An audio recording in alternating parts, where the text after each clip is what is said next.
Hello दोस्तों, फिर आपका स्वागत है एक ऐसे फंक्शन का जिसका डेरिवेटिव निकालना बहुत ज़्यादा डिफिकल्ट है। तो आज हम लोग देखने वाले हैं कि इसको शॉर्टकट मेथड से किस तरीके से हम डेरिवेटिव निकाल सकते हैं जीरो पे। तो उसको जानने के लिए सबसे पहले हमें एक स्टेटमेंट याद रखना है। एक्चुअली स्टेटमेंट बोल सकते हैं या फिर रिजल्ट बोल सकते हैं कि कैसे इसका डेरिवेटिव निकाला जाए। तो उसके लिए हमें बस याद क्या रखना है, एक मैं यहाँ पर रिजल्ट लिख रहा हूँ।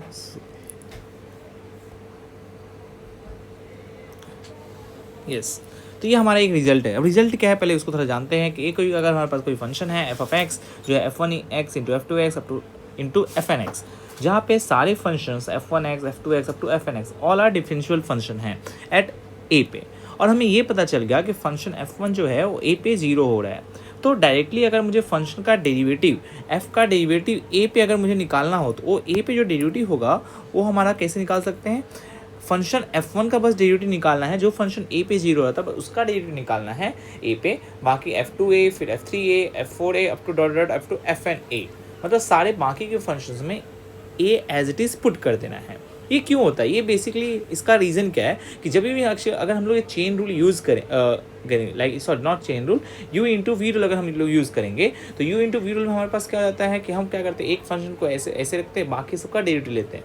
तो जब जब f1 एज इट इज़ रहेगा बाकी सबका डेरिवेटिव आएगा तो फिक्स पता है f1 a पे जीरो है तो बाकी सब जीरो हो जाएंगे।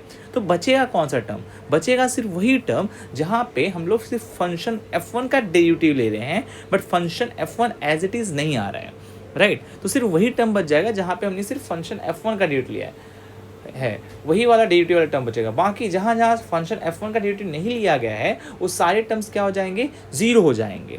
तो इसलिए यहाँ पर हम ये जो हमारा फंक्शन दिख रहा है उस फंक्शन में हम लोग देख सकते हैं कि जो हमारा एफ ऑफ एक्स है वो एफ ऑफ एक्स को हम कैसे लिख सकते हैं। एक्चुअली ये साइन एक्स, फिर हमारे पास क्या है लॉग 5x प्लस 4 रूट के अंदर x raise to 4 plus 5x plus 4 into में अगर लिखना है हमें तो हम लिख सकते हैं 1 अपॉन एक्स स्क्वायर प्लस 1 फिर इंटू 1 अपॉन ए की पावर x और इंटू 1 अपॉन 7 की पावर x प्लस 1। अब देखो यहाँ पे मैं देख सकता हूँ कि ये सारे फंक्शन जितने भी फंक्शंस हैं, ये फंक्शन ये फंक्शन ये फंक्शंस ये सबके सब डिफरेंशियल फंक्शन हैं जीरो के ऊपर, करेक्ट।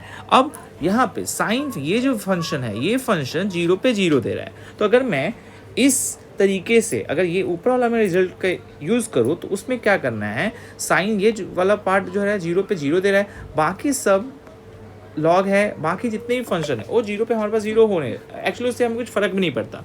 हमें यहाँ पे बस ये देखना साइन वाला पार्ट। तो जो फंक्शन जीरो पे जीरो दे रहा है और अगर मुझे उसी पॉइंट पे डेरिवेटिव निकालना है तो हमारा काम क्या होगा, बस साइन को डेरिवेटिव ले लो तो साइन का डेरिवेटिव कॉस ले लेंगे, उसकी वैल्यू जीरो पे निकाल लेंगे, बाकी जितने भी फंक्शंस बचे हुए हैं उस फंक्शन में एज इट इज़ हम जीरो पुट कर देंगे। तो जब जीरो में पुट कर दूंगा तो हमारा क्या हो जाएगा, ये लॉग 5 इंटू जीरो प्लस 4 फिर रूट के अंदर 0 raise to 4 5 into zero plus 4 upon में जो आएगा अपॉन में हो जाएगा 0 स्क्वायर प्लस 1 फिर e की पावर 0 फिर हो जाएगा 7 की पावर 0 प्लस 1। और जो हमारा फाइनल आंसर हो जाएगा इससे अगर मैं देखूँ तो फाइनल क्या हो जाएगा हमारा log 4 और रूट 4 मतलब 2 अपॉन में आ जाएगा हमारे पास 7 और ये हमारा डेरिवेटिव हो गया 0 के ऊपर।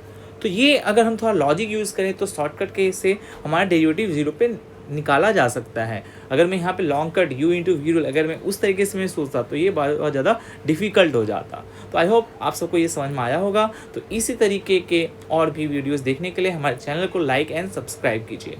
Thank you.